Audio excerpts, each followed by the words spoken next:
Welcome back to Junction 119. This is Kellan, This is Casen. and we are back. We had a week off last week, and it was because my man Casen was in Vegas. That I How was. was it, That I man? He was in was. Las Vegas. I have a few questions.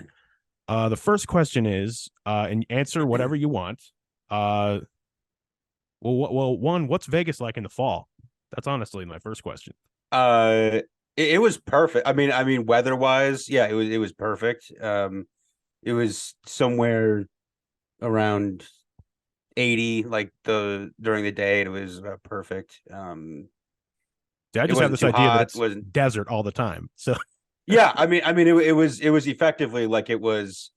Um, I don't know, maybe like August in Ohio or Pennsylvania.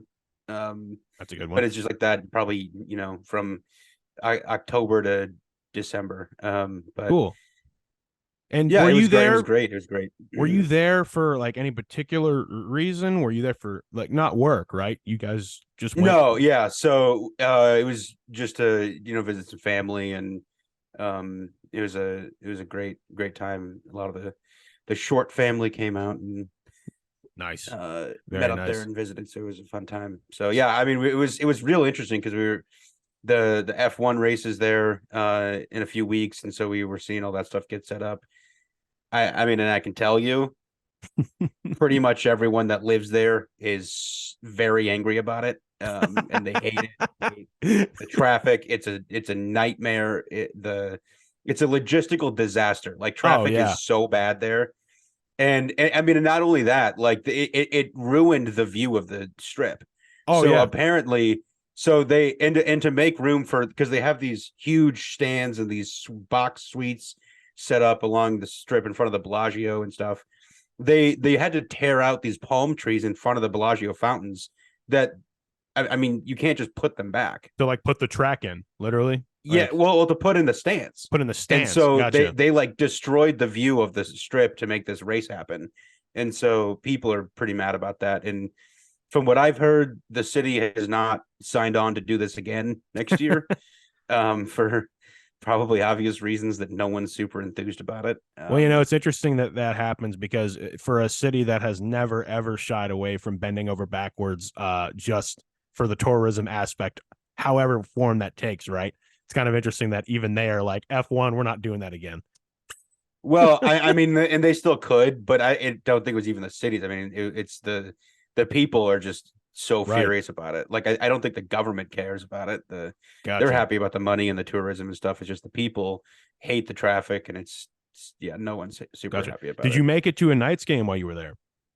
No, because they weren't there. Gotcha. I absolutely would have if they were in town, but they played at home the night we flew in, and so we flew in like right after the game got over, and then they went on a road trip, and so we just missed them. But uh I was in town when the Aces won, There you go. and we just left before the parade on Monday, which I'm happy we avoided that, because that looks like that was also a Yeah. pretty Shout out the nightmare. But WNBA champions. That is really cool. And you heard it here first, Knights. This resident fan on our show, Casen, would have been there if you guys weren't home. The reigning champs, be noted. But we're back. Took a little bit off us last week just to kind of not have a show. We're back with some more fall stuff. We have a pretty simple lineup today. We've got football, regular football from NFL to college to of the weeks, and then we're going to catch up on Loki because 2 episodes have come out since we've last spoke on it. And mm-hmm. I was listening back to our old episodes, to our recent episode, Case, and our little discussion about Loki was one of my favorite we've had in a while, about popular culture. I was just Yeah, listening back. Yeah. we have a lot to talk about because a lot has happened since that. Yeah, it has. Well, we'll start in the sports world. I like to let you lead our NFL discussion because, to be honest with you, I'm just going to be honest with the listeners as well. I had a lot kind of going on in transition from the weekend to, uh, events and things early this week. So, I'm caught up in terms of research, but I feel like I'm not as freshly, you know, raring to pulling at the chain to talk about certain things in the NFL and college football. So I'll do the absolute best I can. So take it away, my dude. Yeah, so I mean, I'll do the best I can. I mean, it was for Saturday. It was it started at 9 o'clock in the morning, uh, Pacific time, and then on Sunday it started at like 10. So it I'll try and do the best I can because it was real interesting doing a football weekend on Pacific time. But yeah, so I'll just go ahead and start with I guess disgusting game that was the Browns Colts matchup. I mean, You might as well check disgusting. in. It's been 2 weeks, so we might as well check in on our teams, right? To see what the status of the latest installment of Kellan and Casen are disappointed with their NFL teams of the week. Yeah, just a gross game. I mean, Browns somehow won, whatever. But I mean, we'll see how that goes. Hey, Browns win by a point, 39-38. I'm more interested to hear you talk about your thoughts about your adopted team of the year, the Seattle Seahawks, beating the Arizona Cardinals 20-10. Keeping that bit going. My Seahawks did great. They did what they needed to do. They beat the divisional doormat in the Cardinals right now, who are tanking for Caleb. You got JSN, Jackson Smith and Jigba had a score, and Jake Bobo, the real weird guy from kind of came out of nowhere with a hilarious name. But yeah, I mean, Seahawks play the Browns this week, so that'll be fun and interesting. I don't know who I'm rooting for yet. Well, we do want to. Go ahead. Yeah. But yeah, I was just gonna say that. Yeah, I mean, the only main thing about the Browns that needs to at least be addressed is, again, the Deshaun Watson situation is just so weird. Yeah. There's just a huge discourse over he was fine and then he wasn't fine, so he didn't play, and then they thought he was going to be fine and then he wasn't, and then he played, and then and then he got kept out of the game for precautionary reasons. Whatever. I think we should address I sent a TikTok to Casen, which was essentially a clip from Fox Sports Radio, and it was essentially Brady Quinn's show, I think, or at least one that he speaks on. And it was essentially them discussing how he's kind of become almost like a trust fund kind of situation. To get a little bit more to the point, there's no incentive at all for Deshaun Watson to play football again in his life, even, let alone for the Browns. I mean, he's literally got the most guaranteed money of any contract ever, at least at the time he signed it. And it's weird because now he's got this kind of willy won't he thing per week, and he doesn't even look like he wants to be there, and he's going to get paid regardless. And it's just kind of crazy. I mean, here's the thing. This disaster falls at the feet of Jimmy Haslam. So it's I'm beyond ecstatic that he got robbed blind by this kid. So terrific research on that one there, guy. But I mean, is there some way that we can just all come to a mutual agreement where Jimmy just cuts him a check for whatever money is left, and then his contract is severed and he's not in the NFL anymore, and they just part ways? I mean, if he owes him $230 million, give him the money and then just say, don't ever talk to me again because you're ruining my team. I mean, in theory, yes, but there's no billionaire that's ever going to, do that. Unless absolutely necessary. I mean, if there ever was, it would be the one that would trade for him. That being true, I'll say that it is kind of amazing that, and I don't even necessarily put this all on the Browns. I mean, I do put it on the Browns as a Steelers fan, but what I don't put on the Browns is just this. I think this was going to happen with any NFL franchise that was willing to give this much guaranteed money to a player like him. When you take a human being's motivation for doing their job completely out of the equation, most people would be like, you know what, I'm good. I think I'm going to sit on my money for years. It's like why college football coaches that are fired, football coaches in general, on their buyout take a year off to do nothing because they can. Yeah. I mean, it just eventually I you get bored and you want to return. But yes, it happened to the Browns, and yes, it was a boneheaded decision, of course. But at the same I time, wouldn't. I think this could have happened to any owner that was going to be this reckless about it. Yeah, I mean, I wouldn't even really particularly say that it happened because of the contract. I feel like the contract was more of like the vehicle in which allowed him to get frustrated with the fact that he's not good anymore. And so I think realistically it's not even that. I think it's just the fact that he's not good anymore, and Mm-hmm. he's frustrated, and he just honestly doesn't want to play football anymore. I Is I think where we're at. I think that's very obvious. Yes, Like he doesn't want to do anymore.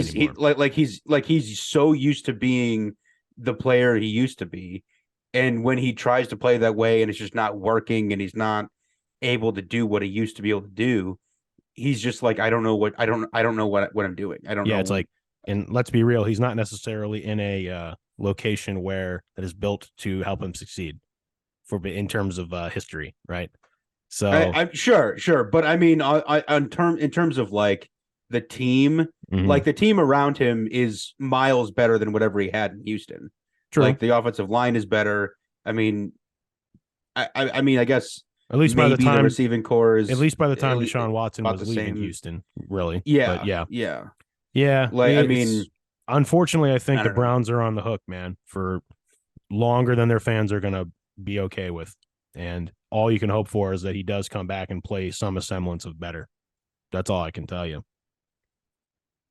Yeah, I mean, I don't. I mean, that's the frustrating part. Is it's just like with how good the defense is. Mm. I mean, outside of whatever was going on in Indianapolis, I don't know what happened with that, but the the defensive talent that we've seen, for most of the season so far, uh, if you would combine that with quite literally the averagest of average quarterback play, I mean, we would probably be undefeated right now. There you go. I mean, if you look at the losses, the only like the losses we have are the Steeler game in which Deshaun lost us the game with his pick sixes, Yeah, you were losing that and game no matter what. well, we'll see. But and then the game and then the DTR game that was because Deshaun wasn't playing, and we didn't know until the day of. Well, hey, let me Um, transition into the Steelers off of that because again, Steelers are finding a way to win. They're not a good team. Steelers are not a good team. I really do believe that. The defense is really, really good though, and the offense is not good. It's just the same story. But the thing is, I don't know how many wins this equates to. They're finding a way to win certain games. They have two interesting games coming up against the Jaguars and the Titans. Two games that one of which really they should split. If I'm looking at this, I would think Jaguars would beat the Pittsburgh Steelers, and the Titans would. We could probably beat the Titans. The thing is, both games are at home for the Steelers, and so I don't know. I'm really a believer that TJ Watt, among others, are the only thing that are having the Steelers like top of the division right now. And the only reason I would say that the Browns were losing that no matter what is because of what we talked about that week, Casen, in that the Steelers don't lose home Monday Night Football games. They just don't. It hasn't happened in our lifetime. So, mhm. so that's all I meant by that, and that's all I really feel like talking about the Steelers this week. Um, any thoughts as far as the division in general? Well, yeah, I mean, I think it. I really don't know what to make of the division. I mean, the Ravens seem to be steamrolling their way into winning the division. The Bengals, I don't know what I mean, the Bengals are gonna they'll be in for a bit of a, I guess, tough situation to dig themselves out of the hole that they got into. I mean, they're only like a game behind, but they're chasing both of us right now. along with the Ravens. And so it's just like they're going to have to, just win out basically as much as they can. And correction, yes, the Ravens are above the Steelers by a game. They lead the division at the moment. But one of the Ravens' losses is to Pittsburgh. And it is noteworthy that the Ravens did just demolish one of the best teams in the NFC this past week in the Detroit Lions, just completely blew them away. Kind of hearkening back to the Lions of old. So yeah, I barring that they play well, they should, in theory, win. But they still have a really tough time against divisional opponents. But yeah. Can I switch gears to a team I love talking to you about?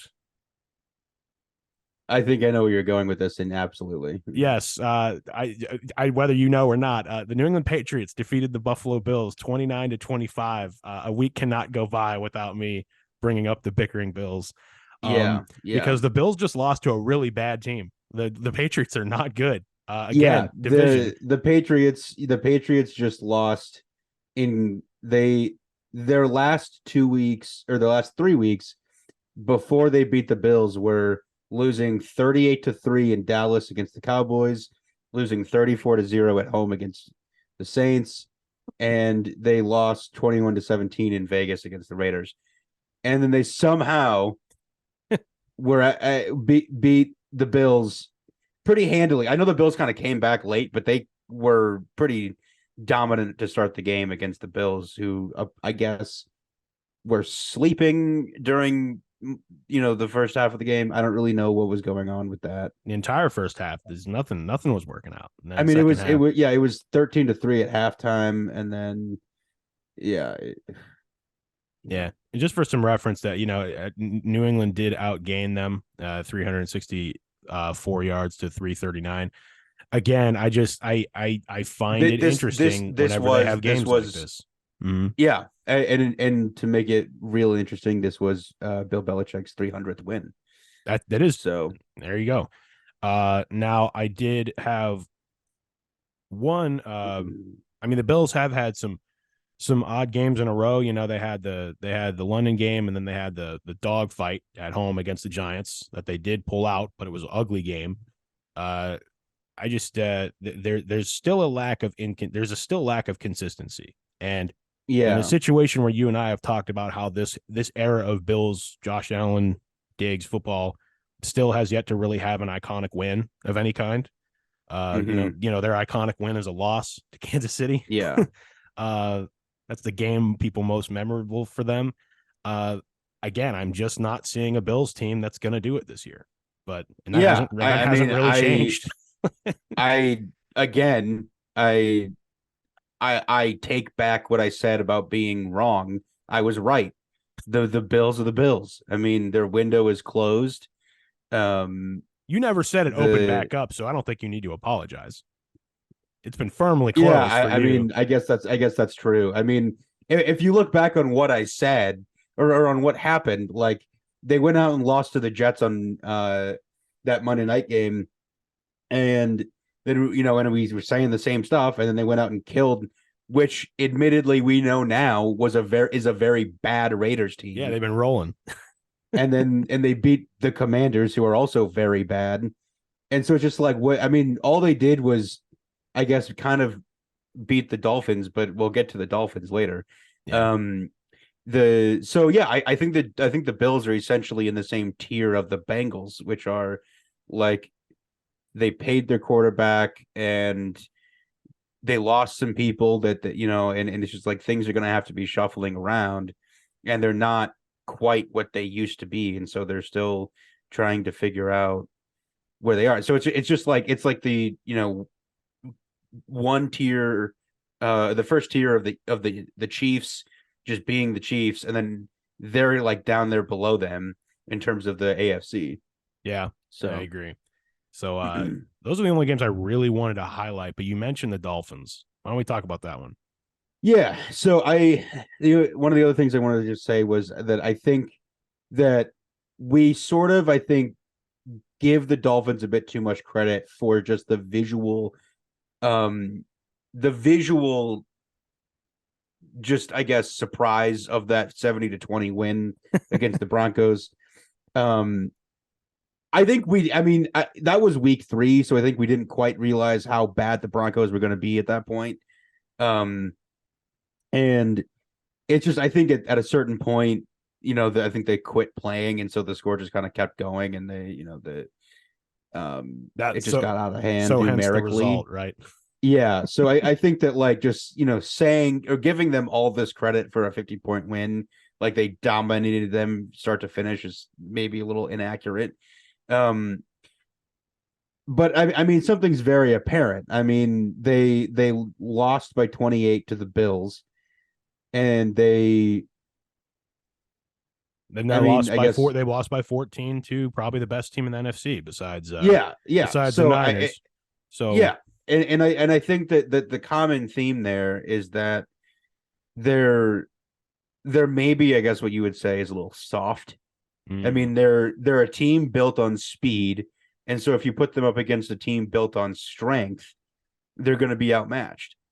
See, I'd almost go as far as to say they're more of a pretender than we think. Just because when push comes to shove in this really tough playoffs, they're not going to. I mean, they're not going to win. It's just, I mean, we've seen, and we saw them. A-Chain went out with an injury. And we've seen some other things where if it's not executing 100% to the way that Mike McDaniel's drawing it up, then like it's not going to go the way that they think it's going to go, and it could be all downhill from there. And so it's just like, I mean, Tua regresses a little bit back to regular Tua, then they're going to be right back into like fighting for a wild card spot, where they were last year. Facts. There is one more game I want to talk about, but I'd rather save it for of the weeks. So if you're good with the league conversation, we can move on to this past week in college football. Yeah, I mean, the only thing I was going to say was we kind of mentioned it before, but it's an interesting thing to note that the Lions lost. They appeared to be rolling, and then they went out and got destroyed by the Ravens. I would just say maybe let's not. I mean, I will put a pin in like judging them for it, or because they probably needed a loss to sort of come back down to earth mentally, and then there's a lot of conversations about NFC teams struggling against Lamar just because they don't see him ever.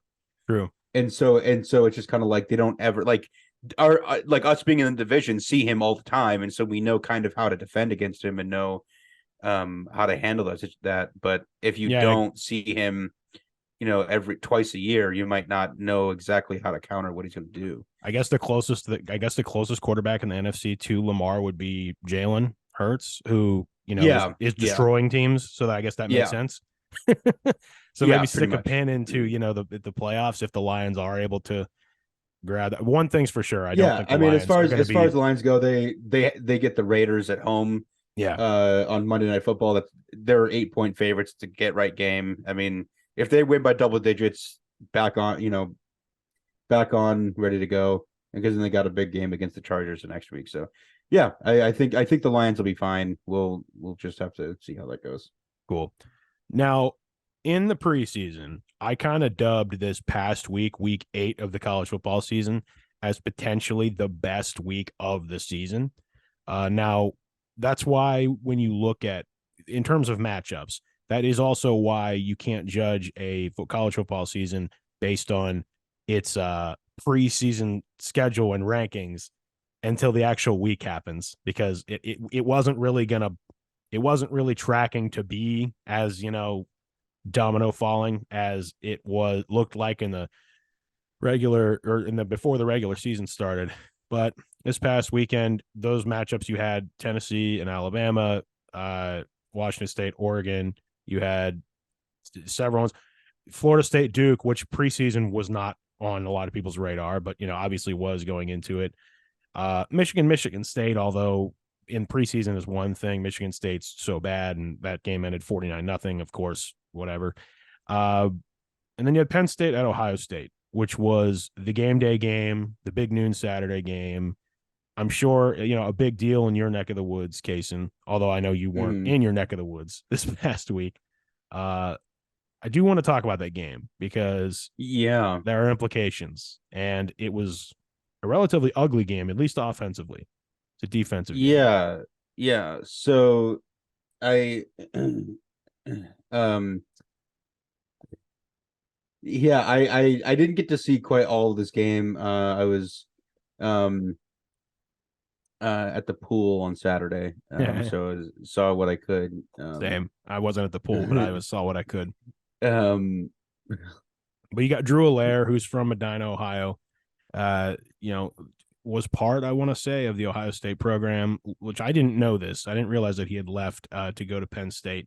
But I'm going to tell you it's because he's clearly not good enough to be the quarterback at Ohio State. Uh, for whatever reason, it's just the way things kind of fell. But as far as Penn State, I mean, I was in a chat full of Penn State fans that essentially declared like that is a massive collapse at the end of that game, and just yeah. showed that any given year there's just such a distance between Penn State and Michigan, Ohio State in the Big Ten. I would go as far as to say that like at times Penn State's closer to the rest of the pack than they are those two programs, because every year there's just this massive hype about the Nittany Lions, and then it's like I even joke with a couple of my friends. I was like, you guys will beat your entire non-conference by 50 and then lose to Ohio State by 30. It's what happens every Yeah. year, Now obviously that didn't Yeah. happen this time. It's a closer game, but I don't know. I that's why in terms of crowning, I mean, it's just got to be so frustrating for fans like that, knowing that yeah, our football team is so good and yet we just will never beat, we like most years we won't defeat the teams at the top, Yeah. So Drew Aller Drew Aller. was he was a quarterback for Medina. He was originally a 3-star recruit. And Penn State came at him early, and I think as a 3-star he was swayed by Penn State, Yeah. and so he quickly signed with them because they believed in him when he was like a sophomore, I think it was. And then as he played better and better his junior and senior year, he went from a 3-star to a 4-star and then a 5-star. And again, it's just kind of one of those things where it's like, what are these stars based on? Like, what, like when, and because it's just like, yeah, like he's been better than Sean Clifford, sure, but like it's also not a very high bar to clear. So it's just like, yeah, I mean, I don't know for sure if we can say he's going to be a Heisman contender. It's just that like he's been better than what I've seen out of Penn State quarterbacks recently, sure. But it might also just be it's definitely, there's definitely a reason Ohio State didn't recruit him, Yeah. because I don't think that they saw what they wanted to see out of him. Well, even the game day spot they did on him said, it was clear to him that he probably wasn't going to see the starting position, or at least have probably the chance to. And when you look at some of the strings that Ohio State quarterbacks they've had, at least up until this year, makes sense. But Drew Aller, I mean, it's fascinating because there's two quarterbacks in Penn State lore that have been around in my lifetime where they were undisputedly very, very good. And they are ranked as well in my head. Number 2, Trace McSorley. Number 1, Michael Robinson, 2005. That was the best Penn State team I've ever seen at 29 years old. And yeah, and just that I can remember, I should say. And so I don't know. I just that, and even that 2005 team kind of came out of nowhere with how good they ended up. The last Penn State team to absolutely demolish Ohio State. So it's fascinating, but I think part to Drew Aller's credit, I think part of it was, they're building up storylines for the game of the week, and Penn State Ohio State is a big rival, but I'd say even because of the circumstances of the rest of this weekend, it was the only real biggest game of last weekend. You know what I mean? And I don't know. I think he got kind of caught up in some of them trying to build up the fact that he's an Ohio kid who went to Penn State and all that stuff. But maybe he kind of Well, got a little bit he got a little bit caught by the hype train. Kyle was a Pennsylvania kid that went to Ohio State. It was right. Yeah, real funny dynamic there. So I don't know. It's just it's interesting how that happens. But regardless, that game ended exactly as I thought it would. And really a college football season or a college football weekend passes where not much changed, in my opinion, as far as matchups go. There was one significant upset, which Yeah, we'll get to that. Yeah, I mean, I think that definitely that was one of those games where it was like the assumed outcome was Penn State losing again. And it was just like, okay, well, can Penn State actually beat Ohio State to, threaten to be the best team in the Big Ten? And no. The one thing I will say, it was way lower scoring though than I thought it would be. Yeah, I mean, the one thing I will say about the college football season this so far, at least in the Midwest, is that I'm a little bit disappointed in how uninteresting the race for the Big Ten really has become. I mean, I and Matt sat here, a couple months ago and talked about how we really thought that there could be a real race this year between how good Penn State was. It still has been this year, but couldn't get the job done against Ohio State. People trying to catch up to Michigan, Ohio State still always very good. And we thought there was going to be actual competitiveness in the Big Ten West. Wisconsin hasn't been as good as advertised, solid, but not as good as we thought. And Iowa literally cannot complete a forward pass, and they're going to probably go with one win, or they're going to only have one loss, win the Big Ten West, and then get blown out by 50 in the championship game. I mean, that is so uninteresting. I mean, that is so uninteresting. I honestly cannot believe that team's probably going to get away with that. But I don't know. I've been kind of bummed with how, I thought it was going to be more competitive is all. No, yeah. I mean, absolutely. I mean, we'll see. I still don't know for sure if we were ever clarified on how the Big Ten's going to work. I mean, are they getting, I don't know for sure if they're getting rid of divisions next year.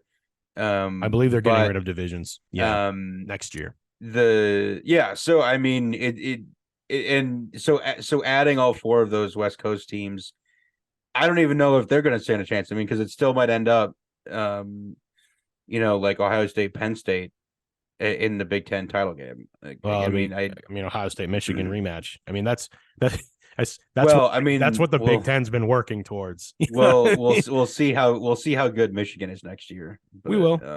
Right. Yeah. But yeah. Nonetheless, go ahead. Yeah. Well, I mean, I was just gonna say that. I mean, there were some, I would say, almost interesting outcomes. As well, Oklahoma beat UCF by 2. Mm-hmm. So that was almost an upset on that one. Oregon played a little bit too close of a game against Washington State than you would like to see. So yeah, it was just kind of one of those weeks where it was like all the top teams just didn't really like that didn't kind of play down to their competition, didn't really, blow anybody out. I mean, except for Michigan against an FCS program. That's not accurate, but okay. I mean, they're basically now. No, they're not. But anyway. That too. LSU disrespected our troops and beat Army 62-0. Well, it's fascinating because that's another race where it's like, oh, same year or different year, same thing. I mean, it's still LSU and Alabama for the SEC West, right? So yeah. I mean, you have to spot the Army a touchdown, right? Like you can't shut out Army. No, you don't have to do that. That's the rule book says you don't have to spot your opponent points. Anyway, unless they're Army. The respect is real. That's cool. I do want to talk about this game, but it kind of bleeds into of the weeks. So what do you think I should do? Just go right into it. Okay, so my legit upset of the week was Virginia over UNC. There are others I'll talk about, but Yeah. that is significant. I mean, that is a really significant win. Just because North Carolina down the stretch had been really blowing teams out, and Virginia is a program which we won't get into. They've been through some tough times, and they weren't looking great this year. And this was just their second win of the year. And not only did they score 31 points, but they beat the top dog, and they beat them in UNC. Just thought that was interesting.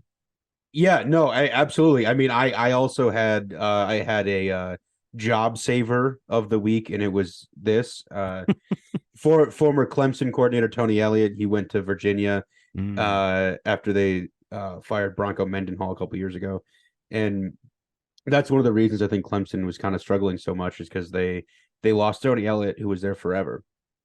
Anyway, Tony Elliott has been trying to build this program up, and then we know some of the tragic events that surrounded Virginia in the last couple of seasons, and so it's just one of those things where it's like you want to really think that he has something going, but it's just like all of the outside stuff that's been affecting the program was probably definitely taking a toll on the locker room, uh, and it's great to see them have a huge staple win like this. So we'll see where they can go from here. I mean, Virginia on paper should be better than 2-5.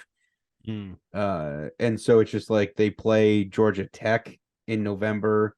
Maybe that's another one they can win. They play an equally mediocre Virginia Tech. So maybe they can get a couple more wins to at least have a better to go out on a better note next season. Yeah, and because maybe they hopefully they can be much better and be in contention next year. Yeah, and I think not just in college football, but I think in the NFL too, we really kind of sleep on these teams that start so roughly and close out the year just like rolling. Who it really makes me think of? It makes me think of the Jaguars team 2 years ago that eliminated the Colts from the playoffs on the last day of the season, and they had won something like I want to say like 4 out of their last 6 or something like that. It was something like that. And they were able to kind of take that momentum straight into the next season. And that doesn't always happen in college or pro. But what I'm saying is I think we forget about things that were finally going right with a squad, with everyone coming back the next year, coaches and players and stuff like that. And it's like, hey, look how good they ended the season. And I just don't think we talk enough about that. And here's hoping Virginia can maybe be one of those teams, Yeah. I mean, I think definitely they have a ton of things to look forward to, and that's a huge win to hang their hat on, especially when it comes to recruiting. I also will say I think you and I are guilty of it too, but like we have the tendency, I think, as fans to just write a team off. You know what I mean? Because we're on to the next season. You know what I mean? We're on to the next thing. And in football, it's so hard to be vested. I mean, we've even seen some of our own favorite teams like end the year on a hot streak, and it's like it doesn't really like, hey, we really should like pay attention to it, but we're already kind of on to the next season. You know what I mean? Yeah, well, no, I mean, definitely Virginia, is going to miss a bowl game. They're not going to do much this year, but this win could go, very far in terms of developing the culture that Tony Elliott wants for next season, as he, tries to get more of his recruits in there better the team. The last big matchup I think that really needs to be mentioned is once again Lincoln Riley lost to Utah. Yeah, Utah has USC's number. Honestly, I think that's a staple now. 100%. That, and in a lot of ways, I mean, Utah has cemented themselves as one of the teams to truly beat in general that region of the country. Now it is again kind of unfortunate but they do take their power into, I guess, the Big 12 next year, in the new look Big 12. Definitely a program to keep your eye on, because I think they can roll into that conference and probably be a top 3 team immediately, if not right now. Well, it again comes back to the question of Like we saw USC lose last year because they had zero defense. They kept Alex Grinch for whatever reason, and their defense is equally as bad this year, and they lost to Utah again because they have no defense. Like, you should not be letting a backup quarterback for Utah drop 34 on you. I mean, it's not even like they have Cam Rising, like they are running with Bryson Barnes. And so, like, you let Bryson Barnes throw for 235 and 3 touchdowns. Like, what are you doing? What are you doing? You know, it's interesting though too. That the other noteworthy thing though is being the second loss in a row. I'll mind you for USC. That pretty much eliminates them from. Pretty much. I mean, that does eliminate them from this year's playoff. Oh yeah, I mean, and pretty much they're probably cementing going to be Washington. ranked. Yeah, as your clear cut number one. They're ranked at 24 right now, so they're another bad. They're going to lose to Washington. So once they lose to Washington, they'll be unranked.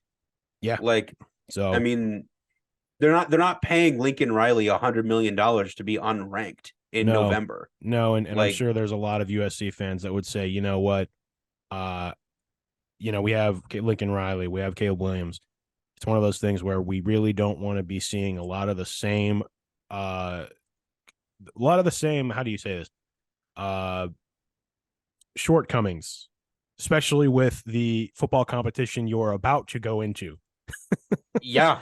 To your point, just a little bit ago. And Lincoln Riley is going to be walking into the Big Ten without Caleb. Yep. More than likely. And unless he somehow decides to be an adult about this and fire Alex Grinch, he's going to be walking in with the worst defensive coordinator in football. And so they're going to get annihilated by Nebraska, Wisconsin, Minnesota. I don't know. Anybody I don't know is going to be destroyed. Annihilated by those teams, but it's more than likely they could lose. I'll give you that. Annihilated's a little far. But but really, yeah, to your point, I mean, again, it's just we're seeing a lot of I feel like the theme of this episode so far has been like seeing a lot of the same stuff from a lot of the same programs. Yeah, I mean, every season we talk ourselves into these teams are gonna be improved and they're gonna have the potential to be here by the end of the year. And then here we are, almost Halloween, and they're exactly where we thought they were going to be because it's where they were last year. Yep, it's exactly where they were. No one is improved. Yeah, no one's improved like we thought. So, are you ready for of the weeks? Let's get into it. Sure. All right. Well, what's your? Well, first of all, you didn't have any other. You can get your joke of the weeks out of the way. If you have. Oh yeah. Okay. My videographer of the week is Connor Stallions. Okay. That's my joke of the week on that. I like that. Go look that up. Any real ones? Because I have. I would just say that my winners of the week are the legends that just needed to get people to put some respect on their names, Bill Belichick and Nick Saban. Bill Belichick, people, myself included, I'm not even going to apologize for being wrong because I still don't think I was wrong. But Bill needed a win to, sort of shut some people up, and he got a win. Including us. Nick Saban. Yeah. and Nick Saban, in traditional fashion, whipped Tennessee to put themselves are still in the driver's seat to go to Atlanta to win the SEC championship game. So this is just going to be so hilarious if this ends with Alabama beating Georgia in the national championship. In the SEC championship. Yeah, it would be. It would be. And then they both go. And then they both go to the playoff. Yeah, and it's like Ohio State and/or Michigan, and it's like Washington, who will lose by 50 to whoever. Yeah, it's like just because I could just that. Now I will say this Washington team will not lose by 50, but like the other Washington team did the other year. But yeah, I mean, Alabama is 7-1. their only loss is to, I mean, Texas. a decent Texas team. Um, and yeah, I mean they're currently 9, and they play LSU next in 2 weeks. So they're definitely the driver's seat to basically fix whatever went wrong. I mean, we've one loss isn't going to stop you from going if you win the SEC. Right. Mm. So okay, I'm gonna springboard one of my of the weeks off of an honorable mention for upset of the week. Okay. My that's interesting. Of the week is a second loss in a row in which the Niners look bad. Primarily Yeah. losing to your Browns last week and Purdy not looking good as the Vikings defeated them. I believe that was Monday night. And Mm-hmm. that's interesting because of how great they started the year. And Brock Purdy, there's been questions about his health. He's now in concussion protocol and apparently is uncertain against Cincy. To be honest, at this point, if there is any doubts at all, sit him. I just if it were me, like when it comes to concussions and stuff like that, sit him. Don't play him. The Bengals are struggling also, and your team is absolutely stacked. To me, that's just no brainer, But I still think Purdy's really good. I just think, that's interesting. We have 2 really bad games in a row. All I'm getting at, thoughts? No, yeah, I mean, absolutely. I mean, that's I had the same thought too when I saw them. When I saw the sort of game kind of spiral for them and Purdy coming back down to earth. Because now is about the point in time where it's probably on track of it. If he's not as elite as people think he was going to be after last season, now is the point in time in which he'd start to, probably come right back down to earth. Um, They're and also yeah, it doesn't help that he's probably not playing next week. well. There's I also think there, Sam Darnold's going to start. right. So There's also the thing to be said of like you hit that point in the NFL season where even the good teams start to look vulnerable. Whether or not the Bills have already hit that, I just need to mhm. address it. But they have been far and away the most dominant team in the NFL so far this year, and it's 2 losses in a row. They were 5-0. Okay, losses are going to happen in the NFL. It's the middle of the season. It's a 17-game season. And we've seen that kind of sandwich season happen right before where we start really, really hot. Oh, we're good. Have some injuries. You get a little bit banged up. You kind of lose some in the middle that people didn't think. But then when it comes to your late season division games, you show back up and it's like, bang, we win. Bang, we win. Maybe not in a row, but you get in there playoffs and you're in a good spot. I just think that right now, I would say the Niners are more in that company. I'd be more likely for them to sit here and think that they'll figure it out. But if they don't, could be trending the direction of everything you just said. So Yeah, no, that's interesting. it would be very funny if just like all of a sudden Brock Purdy just became as good as Nick Mullins and was like absolutely terrible from now until the rest of his career. I mean, it would be And funny for us as not they fans. let yeah, well, yeah, I mean as far as like they let Jimmy go, they gave up on Trey. I mean Trey isn't Trey much better anyway, but like it's just like and then here they are back at square one with no quarterback. And it would just be very hilarious for that and to be like and then everybody thought that they had. And then keeping with the trend, I guess that is today's and this week's episode, they get some sort of devastating injury in the last week of the season, and they get another one in their first playoff game, and they're starting a punter at quarterback by the time they hit the NFC Yeah, Championship pretty much. Yeah. game. Yeah. that would be that would be the typical Niners luck. I mean, Yeah. it really would be. So here's to that potentially happening again, everybody.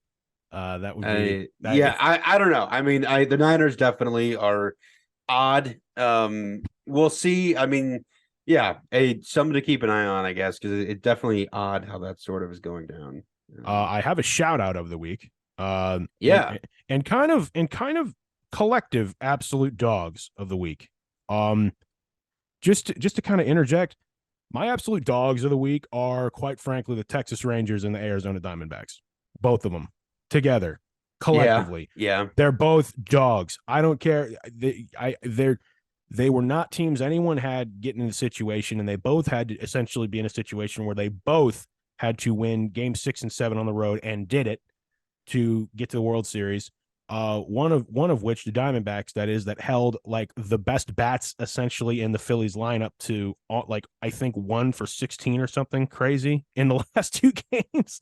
I mean, it was impressive, and we're about to see an interesting World Series with two teams who no one had there beginning of the season. No one had either one of them there.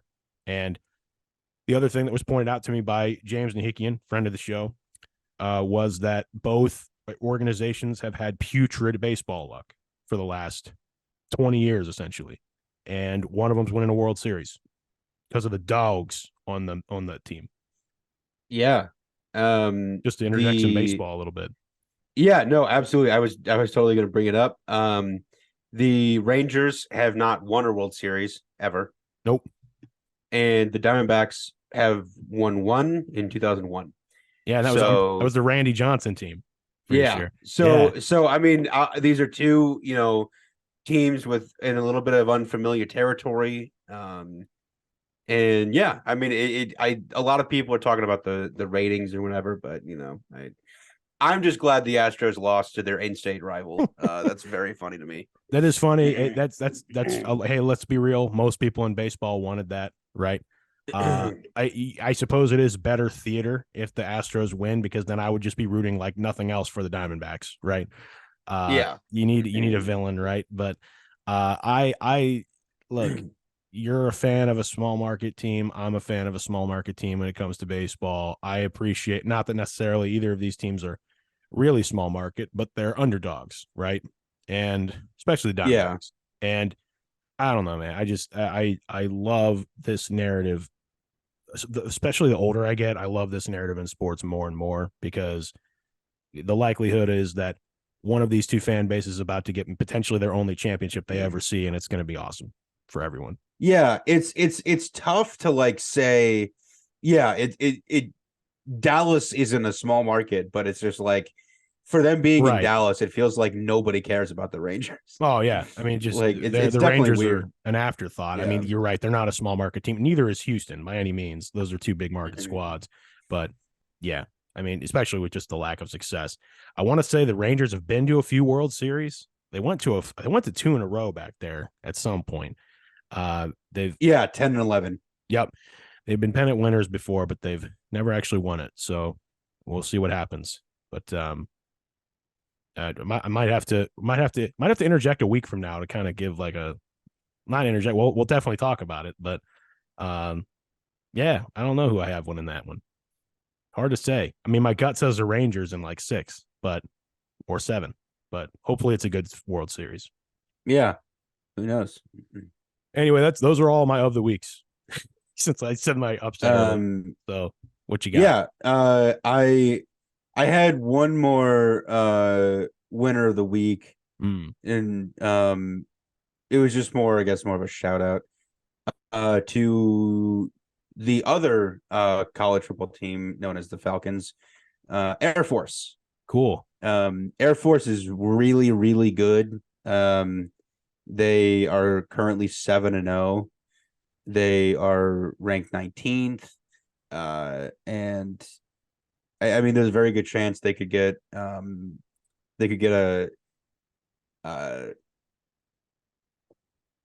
New Year's 6. they could their New Year's 6 bowl being the best group of 5 team.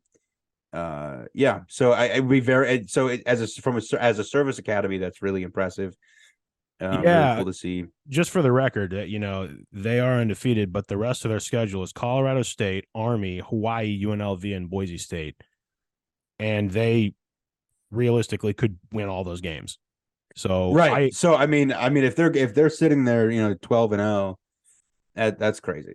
Well, with what I do for a living, Casen, my brain immediately goes to, when's the last time a service academy team has been in one of the major bowl games, as far as like status wise. I mean, are we going all the way back to Staubach? I mean, like I don't know. That's the fun, right? Yeah, I don't The know. last time we've had a service academy team in one of them. I mean, that's amazing, right?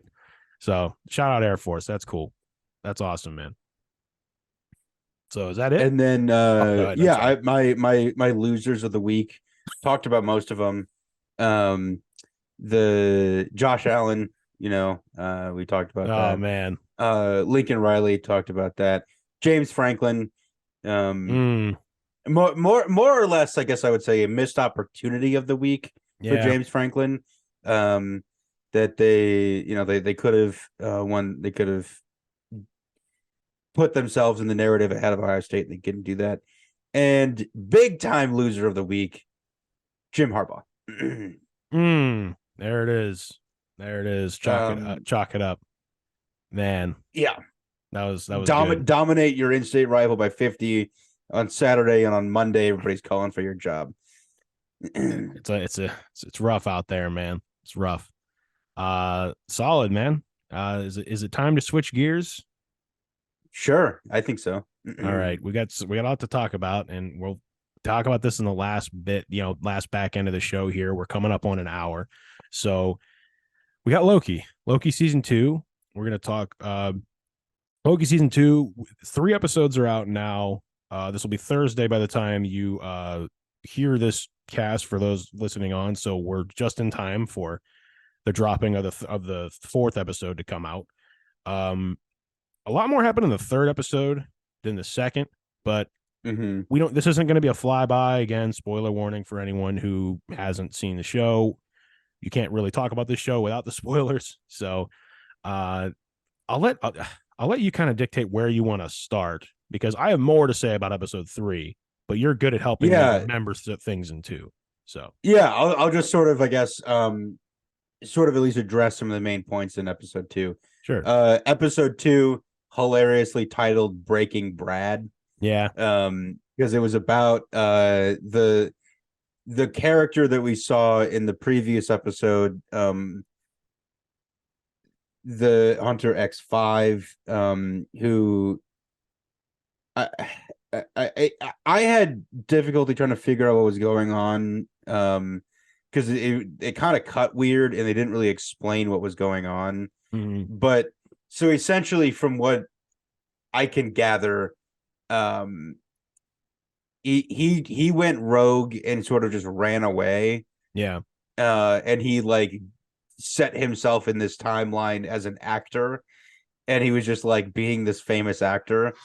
And so Yeah, I guess because he didn't want to do what he was doing anymore. which he kind of implied was his normal life, which I don't know if there's a way for them to even know that yet. So I think he just kind of said that. But I think I don't think I don't know yeah, if it was, maybe I think it was him saying he was trying to have a normal life. right. Um, Right. And if you're gonna but put yourself back, you might as well be famous, right? But yeah, but then we go to where they interrogate him and they find out that he found Sylvie, and so he leads them to where Sylvie is, working at this McDonald's in Oklahoma. right, in 1982, right? And you got this Something like that. yeah. And you got this you had that situation where essentially they were able to take down the like timeline bombing situation. You almost have like you have an insurgency within the TVA. They were able to essentially figure out that was happening in the episode and take that down. I actually loved the dynamic of, again, an expertly written show. This show's so good. The scene where Loki's like about to quote unquote torture Brad, and they're making it seem like he's doing it behind Mobius's back, and then Mobius walks in and he's like, okay, good, the plan worked. Like they did that to freak him out, right? I just thought that was so cold and calculating between those two, and I love the dynamic between Loki and Mobius in this season so much. About another thing too that goes in episode 3, but I don't want to leave 2 yet. But just some incredible highlights, just because again, every scene had me like edge of my seat, even in the last 2 and the 3rd one. No, yeah, that was definitely, I think, one of the best scenes in the episode, because it really brought back sort of the vibe of him digging into Avengers Loki mentality, and getting back into the darker side of his personality. Yeah, don't The forget really how much of funny a problem Loki is. Go Yeah, ahead. I've had to like remind myself watching this to be like, oh wait, yeah, Loki actually used to be really evil. Mm-hmm. And Um, yeah, and then we also saw the really funny scene where when they find Sylvie, Loki and Sylvie are outside McDonald's talking, and she's like mad he even showed up, yeah, uh and then we cut to Mobius and Brad in McDonald's talking about his acting career, yeah. and it's a very, very funny conversation. It's also just great to see. Again, just I love the props, the decoration, the things that went into Yeah. them recreating a 1982 McDonald's in Oklahoma, where it's like, hey man, we're just sitting here having a couple of Big Macs, all right? Yeah. We're just doing a thing. But that's what it would have looked like, you know. Episode 3 though. Are we good? Are we Well, good on 2? the not yet. Well, I was gonna Okay. say the big thing here was then that we find out that the big plan was that the other faction led by that one other lady that was in the meeting in episode 1 Mhm. was like bombing all the timelines, Yeah. and that was where the episode ended, in that like all these people, because the big conversation was Yeah, that those are like pruning the people. timelines Yeah. was like genocide, and so they were just resolving to bomb all these timelines. Right, which um they heavily imply even in Ant-Man Quantumania that is what Kang's doing, right? yeah, At his worst, right? And yeah. that's wrong. You shouldn't do that. It's awful. And so, yeah, you're right. They kind of you're right. They drive home the severity of that in a way that's you feel the weight of it by the end. Um, but at the end of the episode, they do stop that group and kind of take all Yeah. those people in. So an episode that was very well self-contained, where it was pretty solid in that they have one mystery to solve, and they you solve it by the end, and we're on to the next thing. So very Yeah. good self-contained episode, which they all have been so far. Like they kind of each have wrapped up their own little arc that they started, um, which continued in the third episode. You know, we see Renslayer and Miss Minutes show up to a spot where it's like they're probably there for Timely, some version of Kang, right? Mm-hmm. They drop the TVA manual and then we're off, right? And I did like that jump to, okay, we're here. Loki and Mobius arrive. They're looking for Timely. It's like, okay, and they're also tracking Renslayer, really. And it's like Mm-hmm. they do that jump and then they jump forward and it's the Chicago World's Fair. I thought, well done. And that's actually kind of what Yeah. I thought they were going to do because of the year it was. And I'm like, are they going to make it so that this is the Chicago World? Yep, they did do that. Um, Skipping ahead a little bit, another one of my favorite scenes was when the one that we kind of saw teased in the post-credit scene of Quantumania, where Yeah. they're watching Timely do his thing, which Jonathan Majors, yet again, great actor, being another version of a Kang who is quirky and weird and different. He's giving his demonstration, and Mobius does the line where he's like, "Man, you made him sound like such a scary guy," and Loki's like, "He is." He does his full demonstration, and then Mobius is like, "Okay, yeah, we got to get him back to the TVA like right now." Like he went from like Yeah. that level to Loki's level of concern like very quickly in the course of that Well, presentation. it, We got to get him back to the TVA the like right now. the thing that was really funny to me about it was that it they did the old trope where you were like, oh wait, this dude used the TVA handbook to build a temporal loom in the 1880s. Yeah, And then you come, and like as you see the episode play out, you're like, oh no, he's just like a con man pretending to make all this stuff because he doesn't have the technology to make it. he doesn't have the tech yet, and they, but the knowledge to do it is there, right? Yeah. Now, okay, I'll let you dictate what we talk about next, because the next thing I want to talk about is at the very end of the episode, and I don't want to get there yet. So, I honestly, I'd like to talk about the dynamic of Miss Minutes and Renslayer, just because they have this very odd relationship, each of them almost trying to vie for he who remains attention. Well, And Yeah. that culminates in a very odd relationship with Miss Minutes and yeah. And timely. Yeah. And Have you ever heard of the movie Her? yes. Yes. Yeah, the Joaquin Phoenix movie with Yeah, Scarlett Johansson and the AI he yeah, falls in love with. Yeah. yeah. Yes. That is precisely what happened here. Yeah. Except it's like the AI fell in love with him, Mm-hmm. It's the other way around. and It's it, yeah, it but and also it felt real weird. it was a really unsettling scene, but I think it was supposed to be. You know what I mean? Because Yeah, it's like if you're timely, it's like, who do I trust? Do I trust both of them? Do I trust Renslayer and Miss Minutes? The boat scene where she's like dropped off in a rowboat was actually shocking because Renslayer and Kang are a thing in the comics. They're a couple, and yeah, I and thought it's they're like, even oh, setting okay, that up. yeah, it's like they're Yeah, setting it up. It's like, okay, they're setting that up, and then that happens, and it's like, is the real antagonist of this situation going to be Miss yeah, Minutes? You know what I mean? Because who was the most sinister thing in that episode? Miss Minutes, really. yeah, yeah. Renslayer is actually just trying to like make sense of all this.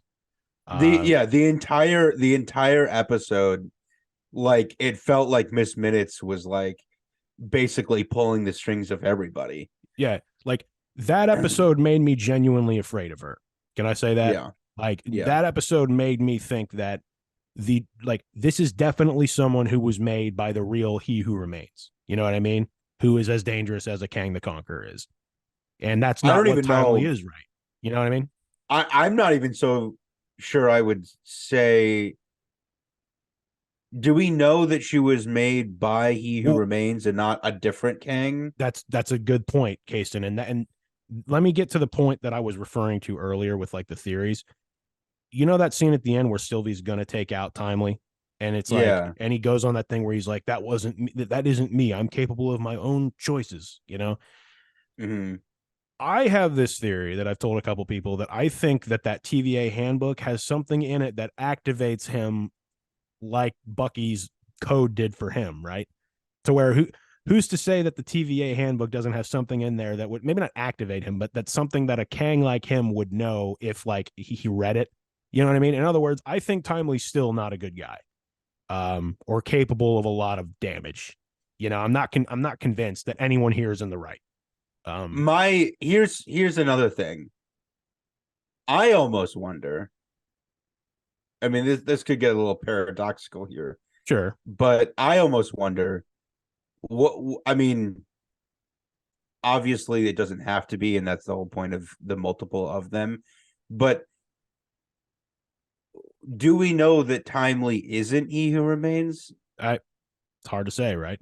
Like, Um, I mean, like I'm just saying, like on the surface level, like theoretically he could be sent back to the beginning of the TVA and be I see he what you mean. like We I saw probably it. not, but like I get yeah. what you mean. It's like the paradox from again, I'm just going to keep saying it every time we bring it up. Underrated show, Miss Marvel. Uh the situation where he's setting his own story in motion, but we've already Yeah. seen the end of it. You know what I mean? Yeah. I could Like see like that. I'm more so saying that like it's interesting that like somehow there was this plan to find this other variant to reinstall him as he like it just it felt weird. And the fact that there's this, I guess you could say, contingency plan built into the programming of Miss Minutes to like have her execute this plan in the Yeah, event that he's gone, like it's definitely super weird. it's fishy, but nonetheless, man, so fascinating. Like that was some of the best storytelling this show has been, but that one episode was some of the best. It's probably been some of the best Kang storytelling we've seen. Beyond that Mm-hmm. last episode of season one, excuse me.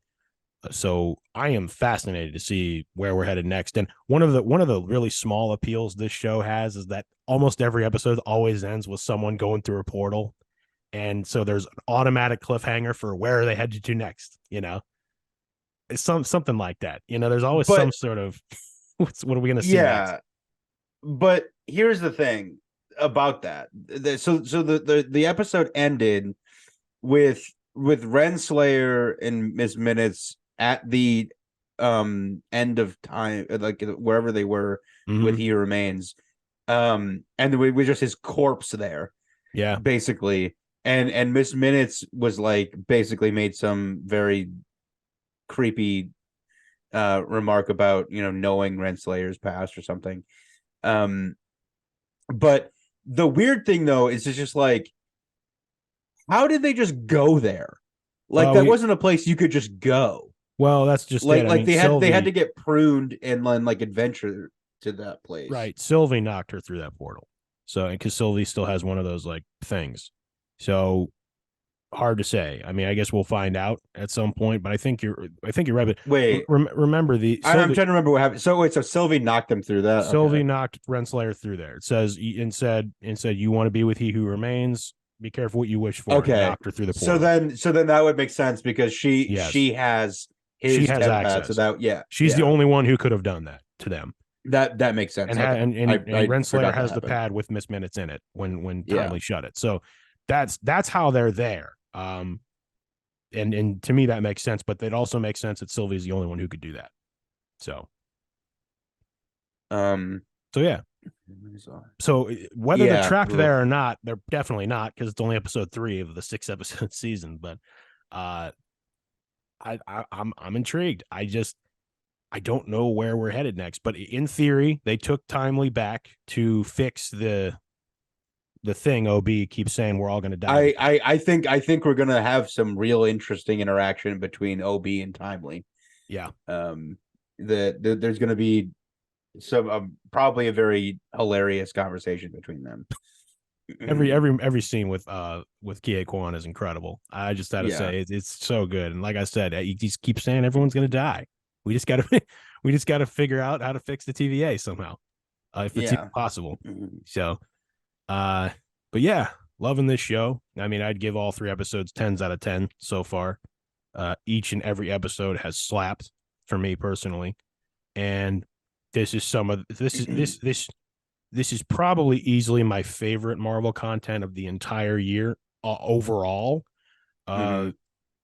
content wise. To say it's the best in certain things is unfair, because obviously it is, but like this is like the first show that's been on the par and quality, I'd say, of like being in the same conversation as that like original run to Infinity War and Endgame. Yeah. Like if this was inserted right in there in a way that made sense in that story, it would have fit right in terms of quality. And that's what we need. Loving it. Loving it a lot. Yeah. No, I mean absolutely. I don't know what they're doing differently. I mean we've obviously talked about Yeah, we talked about what it it last seems show. like Marvel's going to be doing, but it's just definitely odd that like they were the only one, like the crew for that show were the only ones that like were able to get it right. Right, but again, hopefully that is that crew is the setup that they're going to mirror for every other show going forward, right? Because they're like, Yeah. clearly this Yeah. works. If we check all these boxes and put actual people in charge, again, pay all your people and Yeah. fill every role and have someone from start to finish, we can have a show in a season that has, again, no reruns and is this good, or reruns, Yeah. reshoots, Yeah. and is this good. So that's all I got, man, for this week. I do want to shout out one particular thing, just because it is now out this past week. I am rocking a Spider-Man shirt. Oh yeah. Spider-Man 2 is out for the PS5. Got my collector's edition recently. I am so happy with it. It has been a very high quality game and experience, and it's given me the same kind of feeling I like I said I get when I'm 8 years old, man. It's a lot of fun. So yeah, shout out everyone involved in Insomniac Games and all the writers, actors, everybody. It's fantastic. Developers. There you go. Great. But that is it for us, man. Yet another week. We're gonna talk about we gotta talk about the ice at some point. Frozen Frenzy did start this past Tuesday night. I heard, it got decent reviews and things like that, but I think it's something that infancy will have to be built over time.